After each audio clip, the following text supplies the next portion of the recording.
我咧有個法國上司，佢返公司話要 point out 一啲公司嘅狀況，然後講完啦，問我哋有冇問題啊？咁我哋香港嘅同事咧都 point out 返一啲問題啦，即係啲公司嘅問題啊，因為佢話我哋唔啱，我哋個 position 唔啱，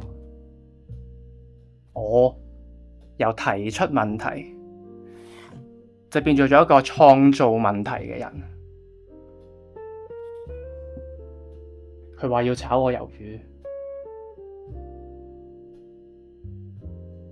啲法國人咧好撚鍾意扭嗰啲屎忽花，